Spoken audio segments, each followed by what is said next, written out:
Bien, bonjour. Je voudrais maintenant. On vient d'avoir une série de présentations assez détaillées, précises, etc., de l'avancement des méthodes en géophysique et notamment sur les méthodes de surface en onde de Rayleigh, la MSSW.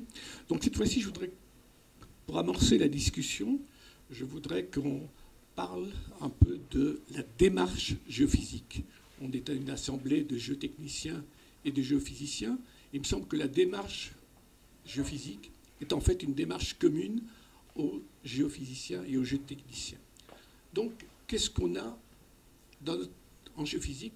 On a droit à quoi? On a droit à de la physique. Comme on ne travaille pas au contact du matériau, on a droit uniquement au champ de propagation. Pardon, pas au champ à notre disposition dans la physique. Donc, on a le droit au champ électromagnétique, au champ de la pesanteur, le champ de gravité, et très marginalement aux forces nucléaires. Bon.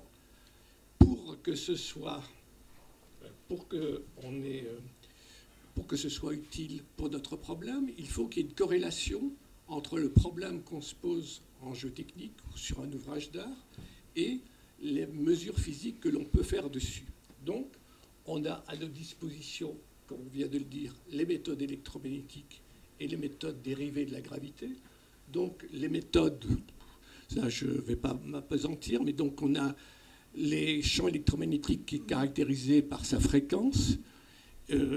En plus, on doit savoir si on peut le générer, ce champ, est-ce qu'on peut étudier son atténuation, est-ce qu'on peut l'interrompre brutalement, etc. On a toute une possibilité de mesures de types différents sur ce genre de champ. On a droit également au champ de la pesanteur, l'attraction, donc qui se limite en fait à la microgravimétrie, où là on ne fait pas grand-chose. On fait même très rarement de la dérivée, donc on ne fait pas de la mesure au niveau du sol et 2 mètres plus haut, c'est très très rare d'en faire. Donc on a uniquement une mesure statique de gravimétrie. Et par contre, si on l'applique sur un solide, si on applique une variation de contraintes sur un solide, on a un phénomène transitoire, et la propagation de ce phénomène transitoire, c'est tout simplement la sismique. Donc, d'ailleurs, entre nous, comme on est, je dis bien entre nous, géophysiciens et géotechniciens, je préfère de loin qu'on parle de propagation du champ de contrainte que de parler de sismique, parce qu'on voit tout de suite qu'on parle en fait de la même chose. Donc, les caractéristiques fondamentales, vous les connaissez tous, mais on veut quand même en dire un mot. La gravimétrie, c'est sensible évidemment qu'aux excès de masse. La sismique ne dépend que des caractéristiques mécaniques et des contrastes de ces caractéristiques. Je suis en train de relire, donc ce n'est pas important. Donc les méthodes électromagnétiques sont liées à la nature des matériaux, soit de leurs caractéristiques intrinsèques ou bien à la nature du matériau à un certain moment. Par exemple, si on chauffe un matériau, en infrarouge, il ne va pas répondre de la même manière. Mais c'est toujours lié à l'état du matériau et pas du tout à ses caractéristiques mécaniques. Ça, c'est quelque chose qui probablement vous paraît évident, mais qui, dans le quotidien d'un géophysicien ou d'un géotechnicien, ne paraît pas toujours évident à son interlocuteur. Enfin, il y a une remarque transversale qu'il faut faire, c'est-à-dire que dans ces méthodes, il y en a certaines qui obéissent aux lois de propagation. Alors, on a la chance qu'on est dans de la propagation, on a tout un cursus de traitement de signaux qui existe depuis des années, donc on peut aller beaucoup plus loin parce qu'on a accès à pas mal de choses. Bon, alors, je viens déjà l'évoquer, mais est-ce qu'on peut faire de l'émission? Est-ce qu'on peut mesurer un effet transitoire, une atténuation, mesure-toi un scalaire, un vecteur? Tout ça, ça induit des méthodes particulières de géophysique dans lesquelles il faut faire un choix. Alors évidemment, on vient de parler de la propagation. C'est évident qu'on peut le faire. Alors, une fois qu'on a posé ces problèmes fondamentaux, on se retrouve sur un site réel est-ce qu'on peut vraiment l'appliquer sur le site? Est-ce qu'on a de la place? Est-ce qu'on peut, est-ce qu'on a la est-ce qu'on peut s'étendre? Généralement, en géophysique, il faut s'étendre par rapport à la méthode que l'on cherche. Tous les exemples que vous avez vus ce matin, on s'étend quand même sur des dizaines de mètres au minimum pour aller à 2-3 mètres, de profondeur. Donc ça, c'est une exigence de la géophysique qu'on peut ou ne peut pas rencontrer sur le chantier. Peut-on utiliser des forages, ou est-ce qu'on peut utiliser des méthodes entre forage et sol? Et là, je trouve personnellement, en tout cas, qu'on manque un peu tous d'imagination, parce qu'on pourrait, je pense, faire beaucoup plus de mesures entre les forages et le sol. Alors, la démarche géophysique, finalement, c'est quoi? C'est de se dire, en gros, j'ai un problème que je rencontre où mes moyens classiques ne me permettent pas d'avoir tout à fait la solution. Est-ce que la géophysique peut y répondre? Première question, est-ce qu'il y a un contraste de caractéristiques physiques qui est bien adapté qui correspond typiquement à mon problème? Alors, évidemment, si c'est un vide, c'est de la gravimétrie. Si c'est une caractéristique mécanique, on part vers la sismique. Si c'est une nature de matériaux, on part vers l'électromagnétique. Donc, on commence à dérouler un fil et on commence à se poser toutes les questions, mais on n'est pas ici pour se poser toutes ces questions. Donc on a un fil conducteur que l'on fait tous, en fait, qu'on nous pose une question. Même si on ne le dit pas ouvertement, dans notre tête, c'est toutes ces questions qui passent. Autre chose, c'est qu'il y a un hiatus un peu dans tout ça, c'est qu'on se dit très bien, pour aller chercher un vide, on va faire de la gravimétrie. Certes, on va faire de la gravimétrie, mais c'est une méthode lourde, chère, qui n'est pas toujours très pratique à mettre en œuvre. On se dit, par exemple, je prends l'exemple, si on cherche l'emplacement d'un émissaire ou d'une conduite, même en plastique d'un bon diamètre, on va se dire, bon, ce serait quand même bien qu'on fasse, si on pouvait le faire, ce serait quand même bien de le faire avec, par exemple, du radar que maintenant tout le monde connaît. Donc, mais si on le fait avec du radar, on pose en fait une hypothèse intermédiaire. Cette hypothèse intermédiaire, c'est de dire qu'il va y avoir une réflexion entre le sommet de l'émissaire et le terrain surincombant qui va permettre d'avoir une réflexion radar. Et ça, c'est une hypothèse, et qu'elle sera suffisante. Et ça, c'est une hypothèse intermédiaire relativement simple. Une autre hypothèse intermédiaire, c'est de dire je cherche, mettons, des fondations sur des semelles, par exemple, sous des pylônes, par exemple, qui reposent sur du sable. Bon, s'ils reposent sur du sable, on va se dire, bon, on fait une technique qui est dérivée de la sismique, on pourrait avoir un contraste, effectivement, entre du béton et du sable. On aura un contraste, on va avoir quelque chose. Si on fait le même raisonnement avec du radar, on ne va pas avoir de contraste entre la permittivité électrique du béton et la permittivité électrique du sable. Donc on aura très peu de chances d'avoir la réponse. Si la même fondation est posée sur un terrain plus ou moins argileux, effectivement, là on va retrouver une variation, un contraste de permittivité électrique, et donc là, on aura une bonne réponse. Ce qui veut dire, d'une manière plus générale, que très souvent, lorsqu'on pose un problème et qu'on dit, bon, il faut utiliser telle ou telle méthode, on passe inconsciemment ou non par une hypothèse intermédiaire qui n'est généralement pas vérifiée à 100%. Si vous voulez vérifier des conduites sur des kilomètres, il est probable que l'hypothèse première sera valable 95% du temps, mais que dans 5% des cas, l'hypothèse intermédiaire ne le sera pas. De même pour les fondations, si on veut chercher des fondations, mettons par radar, je dis bien, sur des semelles, suivant qu'on aura un terrain en dessous qui sera conducteur ou pas conducteur, suivant, si on est en rang sismique, si on a un contraste, on aura le contraste de vitesse. Si on est... Je confonds. Donc en radar, vous aurez, à certains moments, si vous avez de l'argile, vous aurez forcément un contraste. Si vous avez en fondation du sable, vous n'aurez probablement pas de contraste. Encore une fois, ce n'est pas tellement la méthode qui est à mettre en cause, c'est l'hypothèse intermédiaire qu'on prend. Je crois que c'est un problème de démarche géophysique qui n'est pas à être connu uniquement par les géophysiciens, mais par l'ensemble de la profession de géotechnique pour savoir, et c'est autant lui, la profession géotechnique, que la nôtre, qui peut faire cette démarche de questions intermédiaires. Donc, alors, avant de présenter, de lancer vraiment le débat que je viens quand même de commencer à évoquer, je voudrais quand même vous montrer des méthodes qui ne sont pas très connues, ou plutôt connues, mais dans lesquelles la géophysique a vraiment apporté des solutions alors que personne ne s'y attendait au départ. Là, ici, c'est un exemple près de Paray-le-Monial d'une mine. C'était donc de Solvay-Rhône-Poulenc. Donc, il ne voulait pas, l'administration voulait qu'elle soit foudroyée. Et donc, elle se trouvait à 40 ou 50 mètres de profondeur. Et au-dessus, bon, il y avait des terrains divers et variés dont personne ne pouvait dire s'ils étaient parfaits ou non. Donc, il devait la foudroyer et Rhône-Poulenc, qui avait une très mauvaise expérience auparavant, ne voulait absolument pas. Donc, on a proposé une méthode, on a donc proposé de mettre,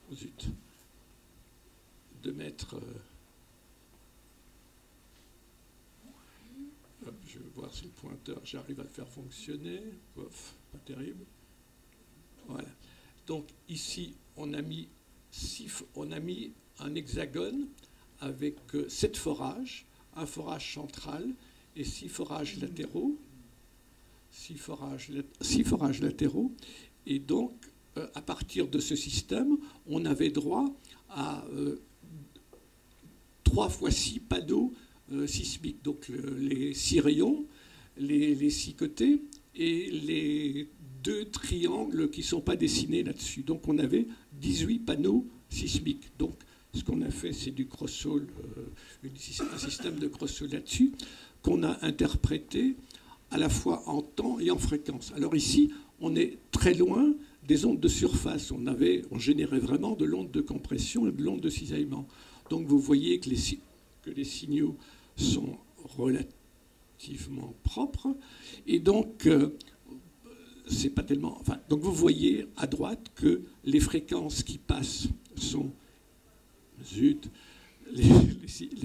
qui passent sont élevées ici en haut, vont moins loin au milieu et ne vont pas loin du tout, c'est quelques 250 Hz ici en dessous. Ça veut dire en fait que le terrain est suffisamment, ici en haut, le terrain est suffisamment peu fissuré pour que les contraintes de cisaillement passent, que le module de cisaillement est suffisamment homogène, élevé, qu'il n'y a pas de fissure, et donc que les contraintes sont capables de passer. Donc, en ayant fait un certain nombre de trajets sur... voilà. Donc, mettons qu'on émettait à 30 de profondeur et on faisait une réception à 20 et toute une série de réceptions à différentes profondeurs. Donc, on couvrait l'ensemble du terrain. On avait à peu près 80 tirs, 80 trajets par panneau. Comme on avait 18 panneaux, on avait à peu près au total 2400 signaux. Donc, on voit déjà ici, sur un seul panneau, qu'en mettant un code de couleur qui était bon pour les hautes fréquences et pas bon rouge pour les basses fréquences, on voyait qu'on discriminait parfaitement le terrain. Donc ici, c'est simplement les 18 panneaux mis les uns à côté des autres. Comme c'est un hexagone, c'était assez difficile de représenter en 3D, c'était pas très facile. Donc ceci me semblait à tous finalement suffisamment parlant. Et vous voyez que... Alors, ceci, c'était automatique. Hein, c'est une interprétation qu'il n'y a aucune interprétation manuelle là-dedans. Il était impossible de faire une interprétation manuelle de 1600 signaux comme ça. Donc, une fois que j'ai fabriqué un petit programme, une fois qu'il était au point sur 10 ou 15 signaux, je l'ai lancé pour 1600 et j'ai obtenu ça. Il n'y a pas vraiment d'interprétation. Donc, on voyait ici qu'on avait la conclusion, enfin, que les contraintes passaient, qu'on avait une voûte au sommet au sommet de la mine, et la conclusion, il n'en est pas allé bien au-delà. La mine, enfin, elle n'est pas allé au-delà du tout, c'est-à-dire que la mine est repartie avant qu'on se repose le problème, peut-être dans 50 ou dans 100 ans, j'en sais rien. Voilà des exemples. Alors, donc, autre exemple, bon, c'est cette même méthode que je viens de voir, je l'avais proposée, enfin, je l'ai appliquée plutôt sur la ligne C du RER, il y a des années de ça. Et on avait bien démontré qu'avant et après injection, donc c'était avant et après injection, il y avait guère de différence. Tout le monde me croyait bien que c'était vrai ce que je disais. Enfin, la plupart des gens me croyaient, mais n'empêche que les conclusions n'ont pas été vraiment actées. 15 ans après, on a réinjecté toute la ligne C du RR, comme vous le savez. En gravimétrie, un autre exemple, sans dessin cette fois-ci, c'était à Lyon, près de la gare de Vèze, en rue de Bourgogne, entre la Saône et Vèze.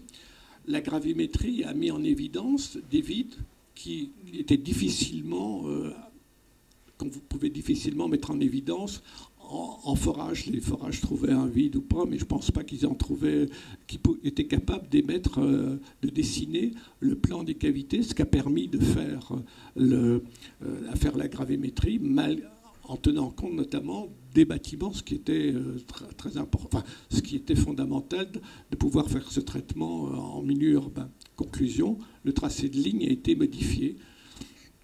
Alors cette fois-ci, je vais vous montrer un exemple un peu plus amusant.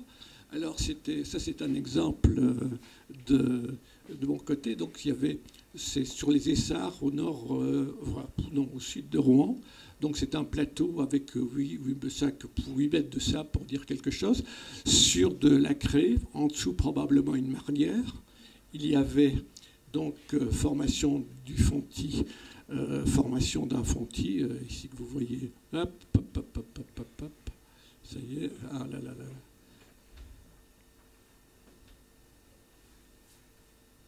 Bon, vous voyez ici. Non, ça va être trop. Ah oui, ça va être pire, ça. Bon, vous voyez ici la formation du fontis. Et après, ça marche. Donc, ça marche pas. Donc, hop, on va y arriver.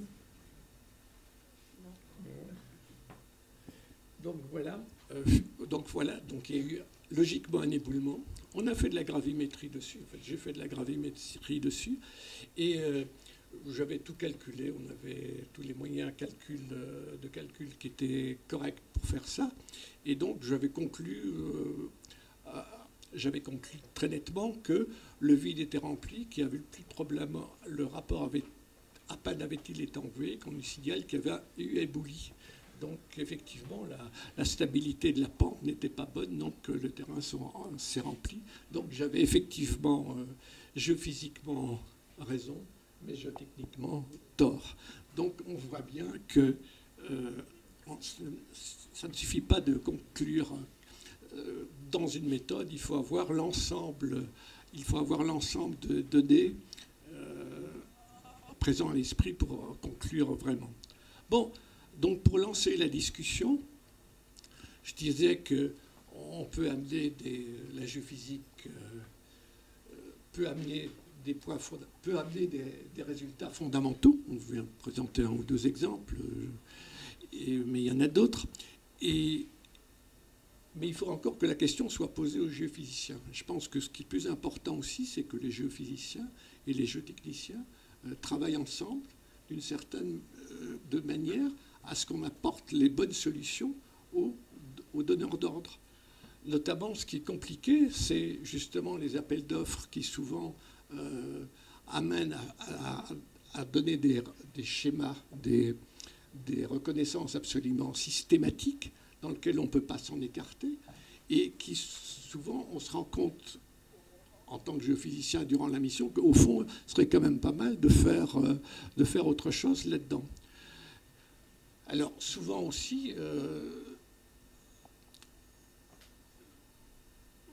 les gens nous disent, tiens, utilisez telle ou telle méthode en ne se rendant pas compte que le problème est mal posé, parce qu'ils n'ont pas d'idée que cette méthode est plutôt adaptée à, à mesurer un contraste électromagnétique, ou bien cette méthode est plutôt appliquée pour faire de la mécanique, etc.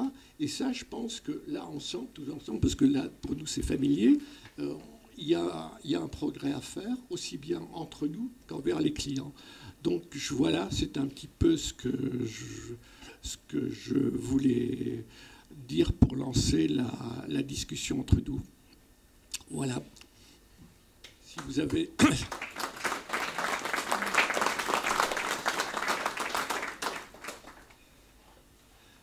Si vous avez pas des questions, mais s'il y en a qui veulent réagir à ça et dire, bon, qu'est-ce qu'il faudrait faire pour améliorer à la fois notre visibilité de géotechnicien et de géotechnicien, notre manière de travailler ensemble. Je suis sûr qu'il y a des choses à faire, mais encore, c'est bien l'occasion, quand on se réunit comme ça, de pouvoir en discuter.